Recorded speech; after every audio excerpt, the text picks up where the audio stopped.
ഓഗസ്റ്റിൽ 8 മാസം പ്രായമാകുന്ന മകളെ കാണാൻ നാട്ടിലേക്ക് തിരിക്കാനിരിക്കവെയാണ് പത്തനംതിട്ട കീഴ്വായ്പൂരിലെ സിബിൻ ടി എബ്രഹാമിനെ മരണം കവരുന്നത്. അപകടമുണ്ടാകുന്നതിന് തൊട്ട് മുൻപ് വരെ സിബിൻ ഭാര്യ അഞ്ജുമോളോട് സംസാരിക്കുകയും ചെയ്തിരുന്നു. യുവജന സഖ്യത്തിലും സൺഡേ സ്കൂളിലുമൊക്കെ സജീവ സാന്നിധ്യമായിരുന്ന നാടിൻ്റെ പ്രിയപ്പെട്ടവൻ്റെ വിയോഗം നാട്ടുകാർക്ക് ഇനിയും ഉൾക്കൊള്ളാനായിട്ടില്ല. കീഴ്വായ്പൂരിലെ സിബിൻ്റെ വീട്ടിൽ നിന്നും പ്രജിത് മോഹനൻ്റെ റിപ്പോർട്ട്. 31 വയസ്സ് മാത്രം പ്രായമുള്ള സിബിനാണ് ഇത്തരം ഈ ഒരു ദുരന്തത്തിൽപ്പെട്ട് ജീവൻ നഷ്ടമായിരിക്കുന്നത്. നാട്ടുകാർക്ക് പറയാനുള്ള നാട്ടിലെ സൺഡേ സ്കൂളിലും യുവജന സഖ്യത്തിലുമൊക്കെ വളരെ സജീവ സാന്നിധ്യമായിരുന്നു സിബിൻ എന്നുള്ളതാണ്. ഈ അടുത്ത ഒക്ടോബറോടെ അദ്ദേഹത്തിൻ്റെ മകൾക്ക് 8 മാസം പ്രായമാവുകയാണ്. അപ്പോൾ ആ സമയത്ത് നാട്ടിൽ വരാനിരിക്കെയാണ് ഇങ്ങനെയൊരു അപകടമുണ്ടായത്. നമ്മളിപ്പോൾ സിബിൻ്റെ വീട്ടിലാണുള്ളത്. അവിടെ പ്രാർത്ഥനകളൊക്കെ സജീവമായി പോകുന്നു. ഈ മരണവാർത്ത അറിഞ്ഞിടം തൊട്ട് ഇവിടേക്ക് നിരവധി ആളുകൾ എത്തിയിരുന്നു.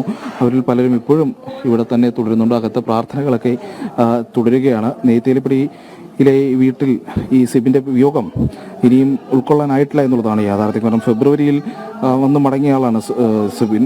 അതിനുശേഷം സുഹൃത്തുക്കളടക്കം ഇപ്പോഴും സിബിനെ ഇങ്ങനെ ജീവനറ്റ് തിരിച്ച് എത്തുന്നതും കാത്ത് ഇരിക്കുകയാണ് എന്ന് പറയേണ്ടി വരും. കാരണം ഈ പുലർച്ചെ അപകടമുണ്ടാകുന്നതിന് അരമണിക്കൂർ മുൻപ് വരെ ഭാര്യയുമായി സിബിൻ ഫോണിൽ സംസാരിക്കുകയൊക്കെ ചെയ്തിരുന്നു.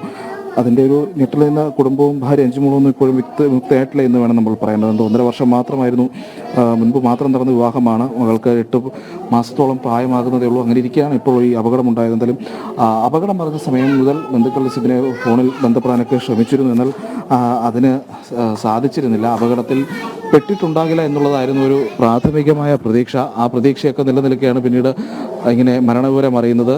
തീപിടുത്തമുണ്ടായ കെട്ടിടത്തിൻ്റെ 2ാം നിലയിലായിരുന്നു സിബിൻ ഉണ്ടായിരുന്നത്. എന്തായാലും അദ്ദേഹത്തിൻ്റെ മൃതദേഹം നാട്ടിലേക്ക് എത്തിക്കുന്നതും കാത്തിരിക്കുകയാണ് നെയ്ത്തേലിപ്പടിയിലെ ഈ ഗ്രാമം. ഇപ്പോൾ നമുക്ക് ദൃശ്യങ്ങളിൽ കാണാവുന്നത് പോലെ അവിടെ ഒരു പ്രാർത്ഥന സജീവമായി മുന്നോട്ട് പോവുകയാണ്. ഈ നമ്മുടെ ഇപ്പോൾ ഒരു സിബിൻ്റെ ഒരു ബന്ധു ചേരുന്നുണ്ട്. ഈ സിബിൻ നാട്ടിലേക്ക് വരാനാണ് ഇരുന്നത്.